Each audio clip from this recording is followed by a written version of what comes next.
नमस्कार मित्रांनो, तुम्हा सर्वांचं ज्ञानसागर MPSC अकॅडमी या आपल्या यूट्यूब चॅनलवरती स्वागत. आपण आत्तापर्यंत या यूट्यूब चॅनलवरती 9वी 10वी 11वी 12वी तसेच 8वी यांचे सायन्स मॅथ्स आणि सर्व विषयांचे आपण व्हिडिओ टाकत होतो, अपलोड करत होतो. सो आत्तापासून आपण MPSCचा जो हिस्ट्री, स्पेशली हिस्ट्री हा सब्जेक्ट घेऊन आपण MPSCचे सुद्धा व्हिडिओ याच्यावरती अपलोड करणार आहोत, या चॅनलवरती अपलोड करणार आहोत.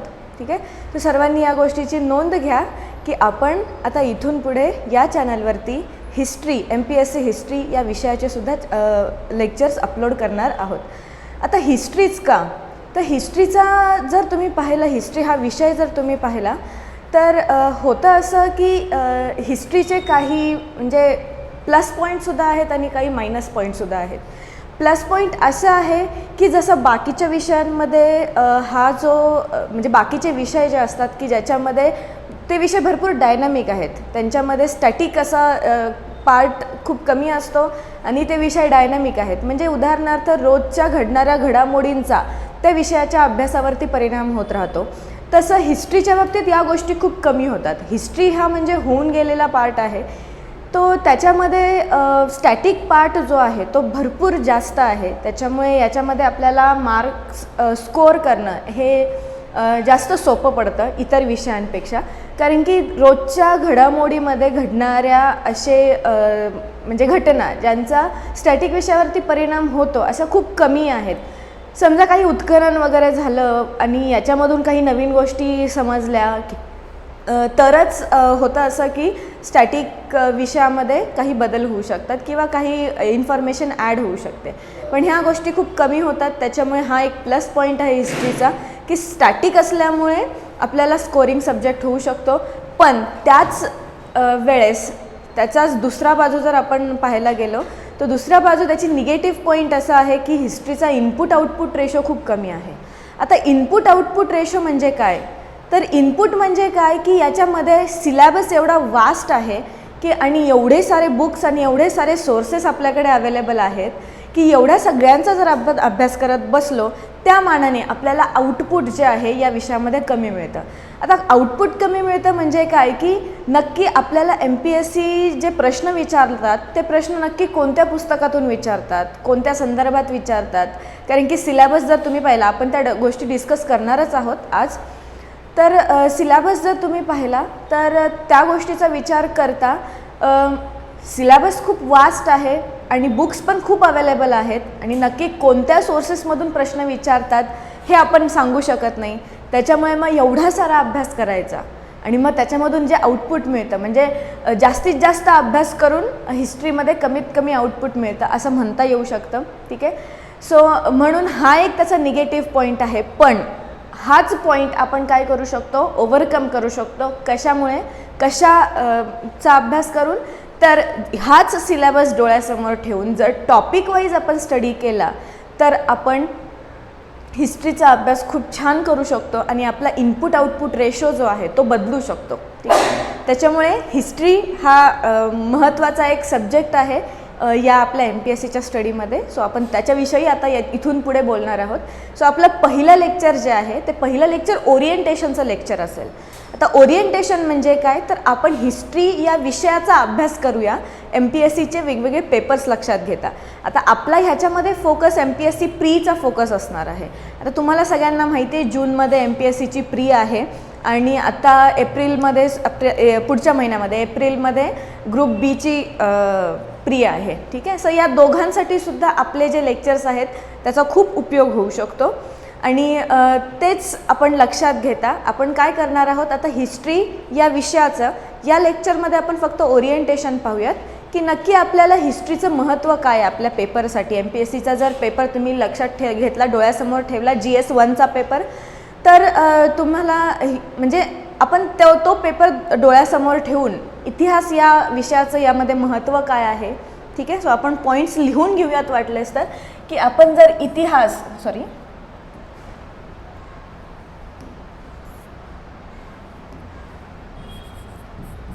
इतिहास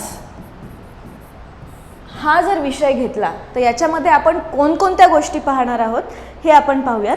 ठीक आहे, सो सगळ्यात पहिला जो आहे तो पॉईंट असणार आहे आपला की नक्की इतिहास या विषयाचं महत्त्व काय आहे. इतिहास या विषयाचं महत्त्व GS1चा पेपर जर लक्षात घेतला तर त्याच्यामध्ये इतिहासाचं महत्त्व काय आहे. त्याच्यानंतर आपला इतिहासाचा सिलेबस काय आहे, म्हणजे आपला अभ्यासक्रम काय असेल, आपला अभ्यासक्रम काय असेल इतिहास या विषयाचा आपल्या GS1 जर डोळ्यासमोर ठेवलं तर. त्याच्यानंतर प्रश्नांची रचना कशी असते, प्रश्नांची रचना कशा पद्धतीने असते, प्रश्न कशा पद्धतीने विचारले जातात. त्याच्यानंतर प्रश्नांचं स्वरूप कसं असतं. ठीक आहे. सो प्रश्नांची रचना, प्रश्नांचं स्वरूप आणि सगळ्यात शेवटी यासाठी लागणारे स्रोत जे आहेत, स्रोत म्हणजे आपण सोर्सेस जे आपण म्हणतो, हा सगळ्यात मोठा प्रश्न आहे की इतिहास जर विषय घेतला तर आपल्याला कोणकोणते सोर्सेस वापरायचे, कोणकोणते स्रोत याच्यासाठी वापरायचे, ह्या गोष्टी खूप महत्त्वाच्या असतात. ठीक आहे. सो ह्या 5 पॉईंट्सला लक्षात घेऊन आपण आजचं ओरिएंटेशनचं लेक्चर घेणार आहोत आणि याच्यानंतरचे जे लेक्चर्स असतील ते पर्टिक्युलरली टॉपिक वाईज आपण एक एक टॉपिक कवर करूयात. ठीक आहे. आता ते टॉपिक कोणते कवर करायचे हे सुद्धा आपण आपल्या लेक्चर्समध्ये पाहणार आहोत. ठीक आहे. सो सगळ्यात पहिला जो पॉईंट आहे ते म्हणजे इतिहासाचे महत्त्व. आता महत्त्व म्हणजे काय, इतिहासाचं महत्त्व म्हणजे काय की आपल्याला इथे पर्टिक्युलरली आता इतिहास म्हणजे काय, त्याचं महत्त्व आपल्या आयुष्यात काय असतं असं काही पाहायचं नाही आहे. GS1चा दृष्टिकोन समोर ठेवा, GS1चा पेपर समोर ठेवा आणि त्याच्यामध्ये इतिहासाचं महत्त्व काय, म्हणजे किती प्रश्न विचारले जातात, प्रश्न कशा पद्धतीचे असतात, वेटेज किती आहे इतिहासाचं आपल्या पेपरमध्ये, ते आपल्याला पाहायचं आहे. सो GS1चा पेपर तुम्हाला सगळ्यांना माहिती आहे की 2013 साली आपलं पेपर पॅटर्न चेंज झाला होता, ज्याच्यामध्ये MPSCनी GS1 आणि GS2 असे 2 पेपर्स केले, ज्याच्यामध्ये GS1मध्ये सामान्य अध्ययन आणि GS2 म्हणजे CSAT सगळा असतो आपला. ठीक आहे.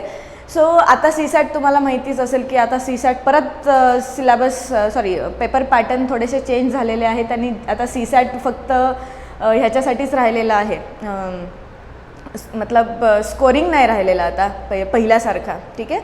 सो आता तुम्ही पहा, त्याच्यामुळे GS1ला खूप महत्त्व आहे आणि त्याच्यामुळे GS1मधल्या प्रत्येक घटकाला तेवढंच जास्त महत्त्व आहे, कारण की तुम्ही जेवढं जास्त स्कोअर कराल याच्यामध्ये तेवढं जास्त तुम्हाला त्याच्यामध्ये फायदा आहे. ठीक आहे. सो पहा, आता इतिहासाचं महत्त्व काय, जर आपण 2013 पासून 2022 पर्यंत समजा जर तुम्ही प्रत्येक वर्षाचा जर पेपर उघडून पाहिला तर साधारणपणे 15 ते 20 प्रश्न, किती म्हटलंय मी, 15 ते 20 प्रश्न इतिहासावरती असतात. म्हणजे 100 प्रश्नांपैकी जवळपास 15 ते 20 प्रश्न. आता काही ठिकाणी 21-22 प्रश्नसुद्धा विचारलेले आहेत आणि काही ठिकाणी 12-13 प्रश्नसुद्धा विचारलेले आहेत, पण साधारण याच रेंजमध्ये प्रश्न तुम्हाला विचारले जातात. म्हणजे तुम्ही असं म्हणू शकता की आउट ऑफ 100% 15 to 20% वेटेज हे तुम्हाला कशावरती आहे, इतिहास या विषयाला आहे. ठीक आहे. त्याच्यामुळे तुम्ही ह्या गोष्टीचं महत्त्व जाणून घेतलं पाहिजे की इतिहास आपल्याला जमत नाही, आपल्याला खूप अवघड वाटतो, खूप वास्ट सिलेबस आहे म्हणून त्याला बाजूला ठेवून आपल्याला चालणार नाही. कारण जर तुम्ही कॉम्पिटिटिव्ह एक्झाम्सचा विचार केला तर कॉम्पिटिटिव्ह एक्झाम्समध्ये 15 ते 20% प्रश्न विचारणं म्हणजे खूप जास्त वेटेज आहे. ठीक आहे. त्याच्यामुळे तुम्हाला ही गोष्ट लक्षात घ्यावी लागणार आहे की इतिहासाला आपण डावलून चालणार नाही. हे इतिहासाचं महत्त्व आहे आपल्या GS1मध्ये. ठीक आहे. त्याच्यानंतर आपला दुसरा जो प्रश्न आहे, दुसरा जो पॉईंट होता तो पॉईंट आहे अभ्यासक्रमाचा. दुसरा जो पॉईंट आहे तो आहे अभ्यासक्रम.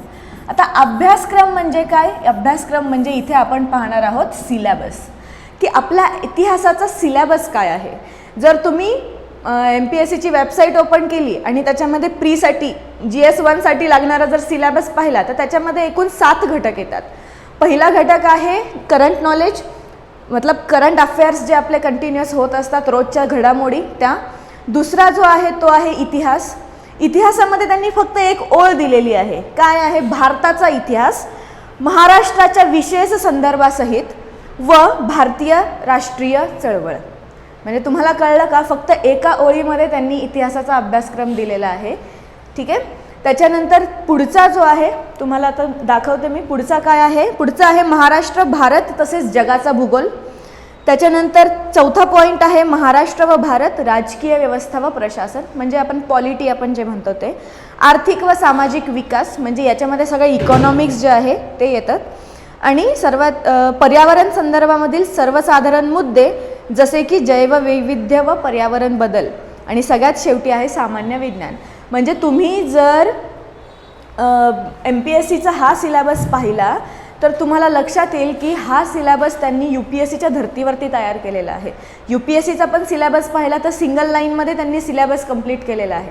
म्हणजे त्यांनी फक्त आपल्याला सांगितलं आहे की इतिहास म्हणजे इतिहासामध्ये तुम्हाला काय विचारणार, तर विचारणार तुम्हाला भारताचा इतिहास. काय विचारणार आहे तुम्हाला? भारताचा इतिहास. ठीक आहे. त्याच्यापुढे काय विचारणार आहे? त्याच्यापुढे फक्त एक लाईन दिलेली आहे. काय? महाराष्ट्राच्या विशेष संदर्भासहित.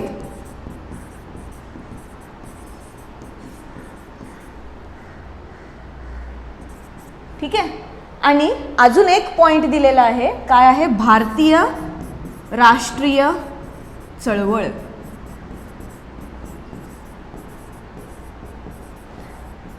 फक्त एवढ्याच लाईनमध्ये त्यांनी सिलेबस कंप्लीट केला आहे. भारताचा इतिहास, महाराष्ट्राच्या विशेष संदर्भासहित आणि भारतीय राष्ट्रीय चळवळ एवढीच फक्त दिलेली आहे. आता याच्यामध्ये पुढे काय काय येतं ते आपण रचना, आपण जे इतिहासाची म्हणजे पुढचे जे पॉईंट आहेत आपले रचना, त्याच्यामध्ये आपण पाहणार आहोत की पर्टिक्युलरली की याच्यामध्ये आपण हा जो आहे पूर्ण एका लाईनचा सिलेबस याच्यामध्ये खरं काय काय इन्क्लूड होतं त्या सगळ्या गोष्टी आपण पुढे पाहणार आहोत. आणि तो पॉईंट आहे आपला इतिहास या विषयाची रचना.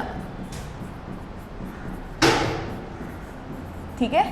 आता इतिहासाची रचना जी आहे म्हणजे आपण सिलेबस पाहिलं भारताचा इतिहास. ठीक आहे. तर याच्यामध्ये आपण पाहणार आहोत की रचना काय काय आहे. तर म्हणजे भारताचा इतिहास जर आपण पाहिला तर भारताचा इतिहास 4 भागांमध्ये विभागला गेलेला आहे. पहिला जो आहे तो आहे ॲन्शियंट हिस्ट्री. ठीक आहे.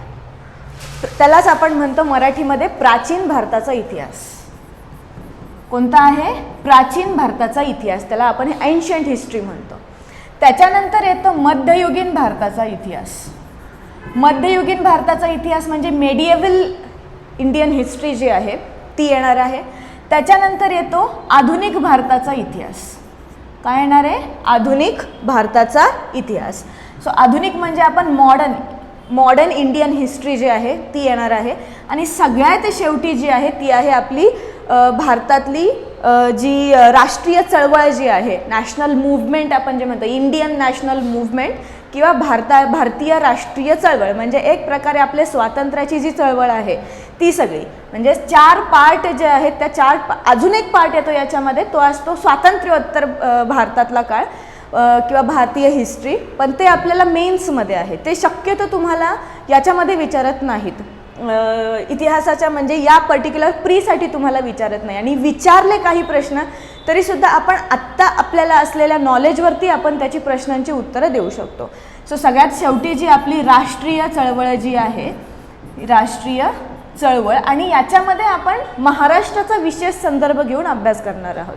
म्हणजे या पर्टिक्युलर सगळ्यांच्या ह्याच्यामध्ये आपण महाराष्ट्राचा विशेष संदर्भ तर घेणारच आहोत, पण आपल्याला सगळ्यात जास्त फोकस कशावरती करायचं आहे तर ही जी राष्ट्रीय चळवळ आपण पाहणार आहोत भारताची, त्याच्यामध्ये महाराष्ट्राचा विशेष संदर्भ घेणार आहोत. म्हणजे महाराष्ट्रामधून कशा पद्धतीने भारतीय राष्ट्रीय चळवळीमध्ये योगदान आपल्या महाराष्ट्राचं आहे ते आपण याच्यामध्ये पाहणार आहोत. सो ही झाली आपल्या विषयाची रचना, इतिहास या विषयाची रचना, की या इतिहासाच्या मध्ये आपण या सगळ्या गोष्टी पाहणार आहोत, कव्हर करणार आहोत. ठीक आहे.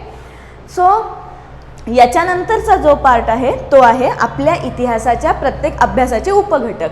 ठीक आहे. उपघटक म्हणजे काय की प्राचीन काळ जर आपण घेतला, प्राचीन भारताचा इतिहास जर घेतला तर याच्यामध्ये आपल्याला कोणकोणते सब पॉईंट्स लक्षात घ्यायचे आहेत. हे बघा कसं असतं की हिस्ट्री हा एवढा वास्ट सिलेबस आहे ना की याच्यामध्ये आपल्याला पॉईंट वाईज अभ्यास करण्याशिवाय गत्यंतर नाही आहे. त्याच्यामुळे आपल्याला कळलं पाहिजे इथे की कोणत्या पॉईंटला घेऊन आपल्याला अभ्यास करायचा आहे. सो जर आपण प्राचीन भारताचा इतिहास घेतला तर याच्यामध्ये आपल्याला टोटल 8 पॉईंट्स आहेत. त्या 8 पॉईंट्सवरतीच अभ्यास करायचा असतो. सो 8 पॉईंट्स कोणकोणते आहेत तर सुरुवात कुठून होते तर ताम्रपाषाण युग जर तुम्हाला सगळ्यांना माहिती असेल तर ताम्रपाषाण युगापासून याची सुरुवात होते. ताम्रपाषाण युग म्हणजे तुम्ही म्हणू शकता चाल्कोलिथिक पिरियड जे आहे म्हणजे प्री हिस्ट्री, प्रोटो हिस्ट्री आणि हिस्टॉरिक पिरियड हा जो आहे तिथून आपण सुरुवात करणार आहोत. आणि विशेष त्याला महत्त्व कशाला असणार आहे तर ताम्रपाषाण युग जे आहे त्याला आपण जास्त महत्त्व देणार आहोत. ताम्रपाषाण युगानंतर येते आपली सिंधू संस्कृती म्हणजे आपण त्याला हरप्पन संस्कृती असंही म्हणतो. ठीक आहे, काही ठिकाणी सरस्वती घाटी संस्कृती असंही म्हटलं जातं. त्याला भरपूर नावं आहेत, ते पुढे आपण पर्टिक्युलरली त्या विषयाचा अभ्यास करताना पाहूयात. याच्यानंतर येतो वैदिक कालखंड. वैदिक पिरियड जो आहे तो याच्यामध्ये येतो की ज्याच्यामध्ये ऋग्वेद, यजुर्वेद हे जे वेद आहे तो वेद आणि लॅटर वैदिक पिरियड असा उत्तर वैदिक काळ असा याच्यामध्ये सगळा येणार आहे तो वैदिक कालखंड. त्याच्यानंतर येतो महाजनपदांचा कालखंड. तर यामध्ये महाजनपदं किती होती आपल्याला माहिती आहेत, 16 महाजनपदं होती.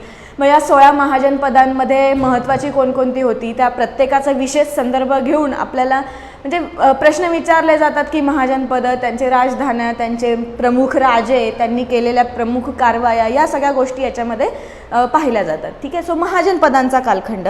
याच्यानंतर येतो मौर्य काळ.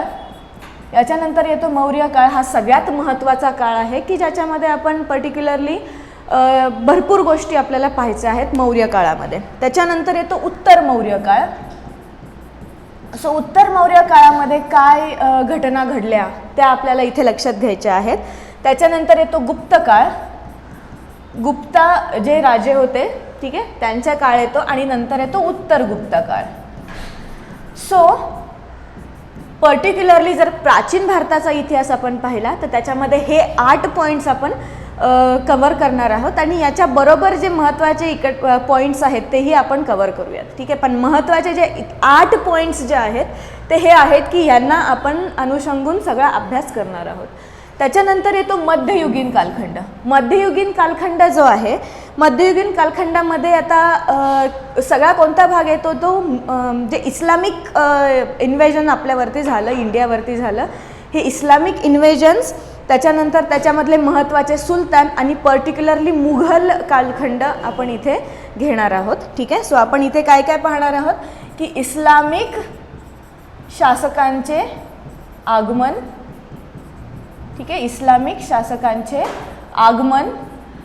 याच्यानंतर आपण काय पाहणार आहोत जे महत्त्वाचे सुलतान होतं, सल्तनत इस्लामिक आगमन झाल्यानंतर इथे भारतामध्ये शासन सुरू झाल्यानंतर सुरुवातीचा जो काळ होता त्याला सल्तनत पिरियड असं म्हणतात. सो त्याच्यामध्ये जे महत्त्वाचे सुलतान जे होते ते महत्त्वाचे सुलतान आपण पाहणार आहोत. त्याच्यानंतर जो येतो तो येतो मुघल कालखंड. हा मुघल कालखंड आपल्याला जास्त इलॅबोरेट करून पाहायचा आहे कारण की याच्यावरती जास्त प्रश्न विचारले जातात.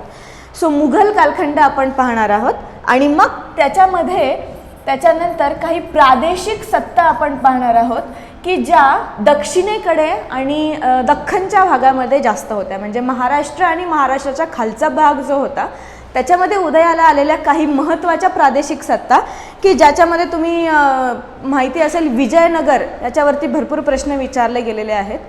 सो विजयनगर असेल किंवा दख्खनमधील काही सत्ता तुम्हाला माहिती आहेत, निजामशाही, आदिलशाही, बरीदशाही, कुतुबशाही, ह्या ज्या शाह्या आहेत या शाह्या यांचा आपण पर्टिक्युलरली अभ्यास करणार आहोत प्रादेशिक सत्तांमध्ये. ठीक आहे, सो हे जर आपण पाहिलं तर मध्ययुगीन भागामध्ये मध्ययुगीन भारताचा इतिहास याच्यामध्ये ह्या सगळ्या गोष्टी आपण कव्हर करणार आहोत.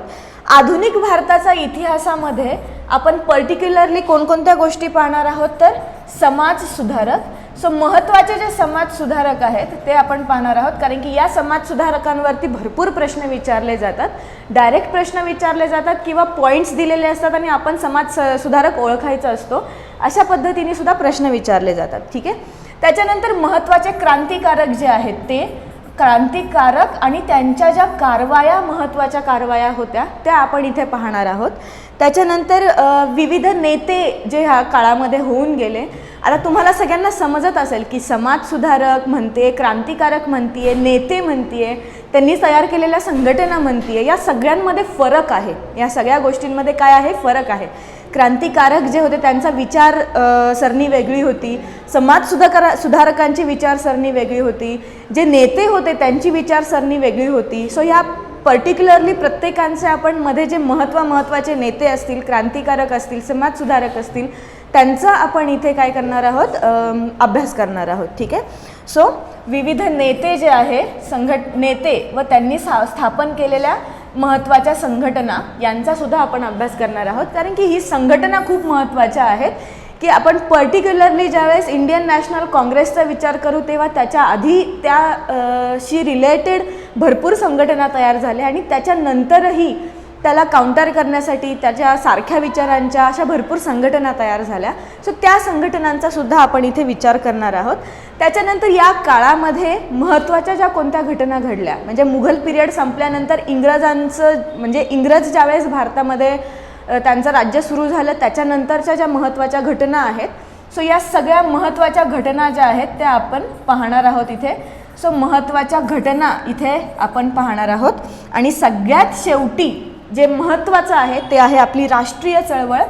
सो राष्ट्रीय चळवळ म्हणजे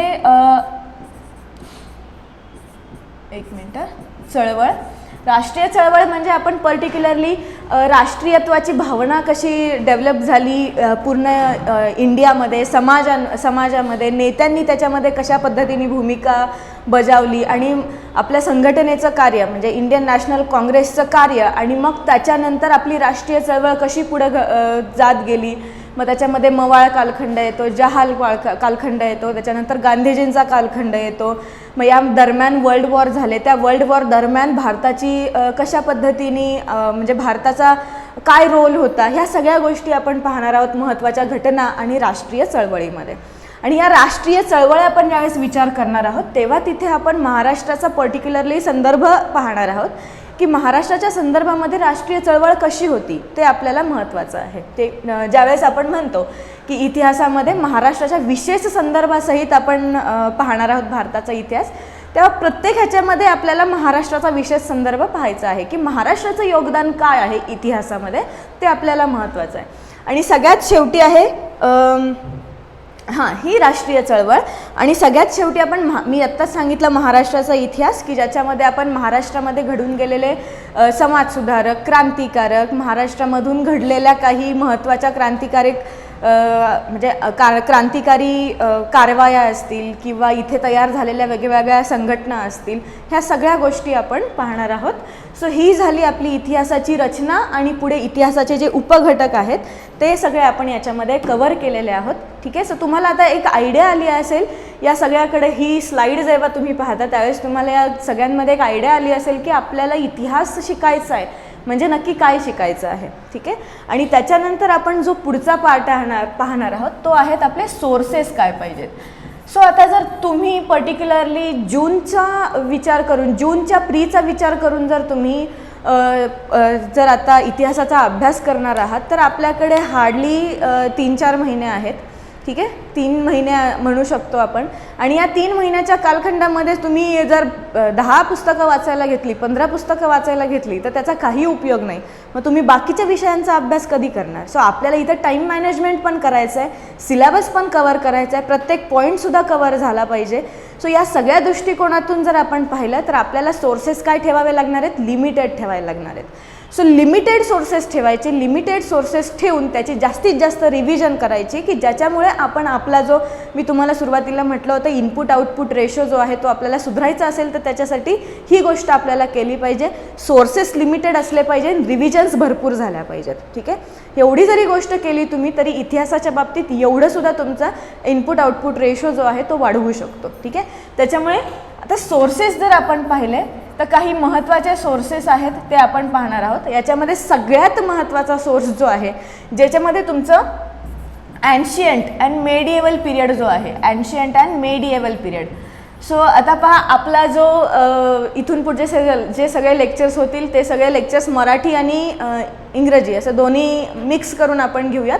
म्हणजे जर कुणी UPSCचा जरी अभ्यास करणारे कुणी असाल तर त्यांच्यासाठी सुद्धा हे लेक्चर्स उपयोगी होतील. सो मेडिएवल आणि ॲन्शियंट पिरियडचा जर विचार केला तर त्याच्यासाठी एक महत्त्वाचं पुस्तक आहे आणि ते आहे 11th स्टँडर्डचं 11th standard SSC board Maharashtra बोर्डचं 11th स्टँडर्डचं हिस्ट्रीचं बुक. ठीक आहे. सो तुम्हाला इथे दाखवते मी. हे जे इतिहासाचं पुस्तक आहे इयत्ता 11वीचं, ठीक आहे, 11th स्टँडर्डचं, हे मराठीमधून आहे. हे तुम्हाला इंग्लिशमधून सुद्धा अवेलेबल आहे. हे पुस्तक तुम्हाला इंग्लिशमधून सुद्धा अवेलेबल आहे, सेम पुस्तक. ठीक आहे. सो इंग्लिश मीडियम आणि मराठी मीडियम दोन्ही लोकांसाठी हे पुस्तक खूप महत्त्वाचं आहे. कारण की मला माहिती आहे की MPSC मी सुद्धा अभ्यास करते, त्याच्यामुळे मी इंग्लिशमध्ये कम्फर्टेबल आहे. त्याच्यामुळे मला आणि आपल्याला MPSC दोन्ही भाषेमध्ये प्रश्न विचारतं. त्याच्यामुळे आपण कोणत्या भाषेतून अभ्यास करतो याच्यापेक्षा आपण अभ्यास करतोय हे जास्त महत्त्वाचं आहे. तुम्हाला इथं भाषा मॅटर करत नाही, कारण की प्रश्न हे दोन्ही लँग्वेजमध्ये विचारलेले असतात. त्याच्यामुळे इथं फक्त तुमचं इंटरप्रिटेशन मॅटर करतं. आणि तुम्हाला जर इंटरप्रिट करायला जी कोणती लँग्वेज सोपी जात असेल ती तुम्ही तिथं वापरू शकता. समजा तुम्ही पॉलिटीसाठी इंग्लिशमधून अभ्यास केला तर मतलब तुम्हाला तिथं इंटरप्रिटेशन इंग्लिशमधून जास्त चांगलं होतं आहे, तर तुम्ही इंग्लिशमधून अभ्यास करा. तेच तुम्ही इतिहासाचा अभ्यास करताय आणि ते तुम्हाला इंटरप्रिटेशन मराठीतून जास्त सोपं वाटतंय, तर तुम्ही मराठीतून अभ्यास करू शकता. आपल्याकडे बुक्स अवेलेबल आहेत, इंग्लिश आणि मराठी दोन्ही भाषेमधून पुस्तकं अवेलेबल आहेत. त्याच्यामुळे हा एक प्लस पॉईंट होतो. ठीक आहे. सो एन्शियंट आणि मेडिएवल हिस्ट्रीसाठी तुम्ही SSC बोर्डाचं आपल्या 11th स्टँडर्डचं पुस्तक वापरू शकता. त्याच्यानंतर जो आधुनिक भारताचा इतिहास म्हणजे मॉडर्न हिस्ट्रीसाठीचे जे सोर्सेस आहेत, इथे परत मी तुम्हाला 2 सोर्सेस सांगेल. एक मराठीमधून असेल आणि एक इंग्लिशमधून असेल. सो पहिलं जे पुस्तक आहे ते आहे मराठीमध्ये रंजन कोळंबे यांचं आधुनिक भारताचा इतिहास. खूप छान पुस्तक आहे. सरांनी पहिल्यापासून म्हणजे जे आपल्याला इथे पॉईंटनुसार सरांनी सगळ्या गोष्टी कव्हर केलेल्या आहेत. त्याच्यामुळे रंजन कोळंबे सरांचं तुम्ही जर मॉडर्न इंडियन हिस्ट्री जे आहे मराठीमध्ये पुस्तक आहे आधुनिक भारताचा इतिहास, ते पुस्तक तुम्ही इथे वापरू शकता. आणि दुसरं जे पुस्तक आहे ते आहे स्पेक्ट्रमचं brief history of modern India हे पुस्तक आहे. छोटंसंच पुस्तक आहे, 600 पानांचं आहे फक्त बहुतेक. येस, अराउंड 600 पेजेस आहेत. ठीक आहे. सो हे छोटंसं पुस्तक आहे, पण ह्याच्यामध्ये सगळ्या गोष्टी मॉडर्न इंडियन हिस्ट्रीमध्ये ज्या कोणत्या गोष्टी आहेत त्या सगळ्या गोष्टी याच्यामध्ये कव्हर केलेल्या आहेत. हे UPSCसाठी सुद्धा रेकमेंड करतात बुक्स. ठीक आहे. सो जो कोणी इंग्लिशमधून अभ्यास करण्यासाठी म्हणजे ज्यांना कोणा इंग्लिशमधून अभ्यास करण्यासाठी कम्फर्टेबल असेल ते हे पुस्तक वापरू शकता. स्पेक्ट्रमचं a brief history of modern India. So हे पुस्तक पण खूप छान आहे की ज्याच्यामध्ये सगळ्या गोष्टी मॉडर्न इंडियामधल्या सगळ्या गोष्टी त्यांनी व्यवस्थित कव्हर केलेल्या आहेत. रिसेंट एडिशन तुम्ही त्याच्यामध्ये घ्या, कारण की प्रत्येक वेळेस नवीन एडिशनमध्ये त्यांनी छान छान ॲडिशन्स केलेले आहेत, नवीन नवीन पॉईंट्स ॲड केलेले आहेत. सो माझ्याकडे जी आहे ती 2016ची एडिशन आहे. त्याच्यामुळे तुम्ही रिसेंट एडिशन घ्या आणि त्याच्यामध्ये जे नवीन चॅप्टर्स वगैरे ॲड केलेले आहेत ते सगळे चॅप्टर्स खूप महत्त्वाचे आहेत. त्याच्यामुळे रिसेंट एडिशन घेऊन तुम्ही तो मॉडर्न इंडियन हिस्ट्रीचा जो आहे तो सगळा याच्यामध्ये कव्हर करू शकता. आणि त्याच्यानंतर जो आपण महाराष्ट्राचा पर्टिक्युलरली महाराष्ट्राची जी हिस्ट्री आपण पाहणार आहोत, म्हणजे आपल्याला महाराष्ट्राच्या विशेष संदर्भासहित जी इतिहास आपल्याला याच्यामध्ये पाहायचा आहे, जो इतिहास पाहायचा आहे, त्याच्यासाठी तुम्ही गाठाळ सरांचं SS गाठाळ सरांचं पुस्तक वापरू शकता. महाराष्ट्राचा आधुनिक महाराष्ट्राचा इतिहास म्हणून एक पुस्तक आहे गाठाळ सरांचं. गाठाळ सरांचं मॉडर्न हिस्ट्री किंवा भारतीय इतिहासाचं पण पुस्तक आहे, पण महाराष्ट्राच्या संदर्भामध्ये गाठाळ सरांचं पुस्तक खूप चांगलं आहे. त्यांनी सगळ्या गोष्टी सिलेबसनुसार पॉईंटनुसार व्यवस्थित कव्हर केलेल्या आहेत. त्याच्यामुळे गाठाळ सरांचं पुस्तक तुम्ही महाराष्ट्राच्या इतिहासासाठी वापरू शकता. सो हे आपले सोर्सेस जे आहेत ते आहेत. सो आता इथून पुढचं जे नेक्स्ट लेक्चर जे आपलं असेल की ज्याच्यामध्ये आपण पर्टिक्युलरली एन्शियंट हिस्ट्रीपासून सुरुवात करणार आहोत. पॉईंट वाईज आपण सगळ्या गोष्टी घेणार आहोत. Pre historic period, proto historic period, historic period, की ज्याच्यामध्ये आपण मतलब प्रागैतिहासिक काळ प्री हिस्टॉरिक पिरियड, त्याच्यानंतर प्रोटो हिस्टॉरिक पिरियड, ठीक आहे, त्याला प्रोटो इतिहासच असं म्हणतात. आणि त्याच्यानंतर इतिहासाचा कालखंड की ज्याच्यामध्ये आपण पर्टिक्युलरली चाल्कोलिथिक एजेस, त्याच्या आधीचे जे स्टोन एजेस जे होते ते, आणि चाल्कोलिथिक नंतर हडप्पन संस्कृती, आणि त्याच्यानंतर जे आयन एज म्हणजे वैदिक काळखंड, असा आपला प्रॉपर प्रवास असेल इतिहासाचा. ठीक आहे. सो चला भेटूयात आपण पुढच्या आपल्या लेक्चर्समध्ये की ज्याच्यामध्ये पुढचं लेक्चर जे असेल ते असेल प्रागैतिहासिक काळ म्हणजे प्री हिस्टॉरिक पिरियड, आपण तिथून सुरू करणार आहोत. पॅलिओलिथिक, त्याच्यानंतर मेझोलिथिक, निओलिथिक पिरियड, ठीक आहे, लिथिक पिरियड, स्टोन एजेस जे आहेत तिथून आपण सुरुवात करणार आहोत. त्याच्या आधी मी तुम्हाला ह्या सगळ्या गोष्टी मेजर कशा करायच्या, त्याच्यानंतर एक जिओलॉजिकल टाईम स्केल असते ती टाईम स्केल कशी रीड करायची, यासुद्धा गोष्टी मी तुम्हाला सांगेल. आणि मग त्याच्यानंतर आपला जो प्रॉपर हिस्ट्रीचे जे लेक्चर्स असतील ते आपण सुरू करूयात. ठीक आहे. सो चलो आपण भेटूयात पुढच्या लेक्चरमध्ये. तोपर्यंत थँक्यू. छान अभ्यास करा.